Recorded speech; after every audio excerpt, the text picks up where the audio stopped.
Imagine opening a door and finding your grandparents who passed away 24 years ago sitting there in the pitch black. But they aren't alone. They are surrounded by tall, faceless entities, feasting on remains. They look at you, their eyes hollow, and they whisper, "Come, join us." This story is true. It happened to a friend of mine in a city called Jableh. It all started with her father. They lived in a normal house, but things began to change. Objects moved on their own. Car keys left on the table would reappear in the bathroom. Whispers echoed through the halls at night. Everyone thought he was losing his mind until he decided to renovate his father's old, abandoned house. That house had been silent for 24 years.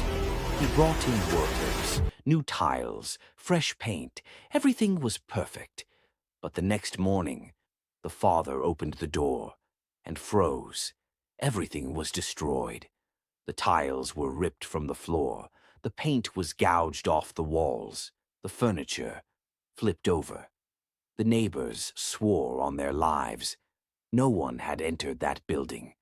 The eldest son decided to stay the night to catch the intruder. He turned on every single light and waited. Silence. A heavy, unnatural silence. Then, a crash in the kitchen. He ran to check. Nothing. Not a shadow. Not even a breeze.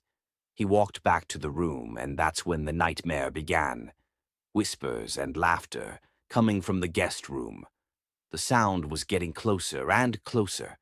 A chilling breath right against his ear. He pushed the door open. There they were, his grandfather, his grandmother, dead for 2 decades, but their faces were not human. Surrounding them were massive, shadowy figures, faceless, darker than the night itself. He couldn't even scream. Suddenly, every light in the house shattered. Total darkness. Then, the sound of something heavy, breaking, right behind him. I know you want to know what happened next, but I'll save that for part 2.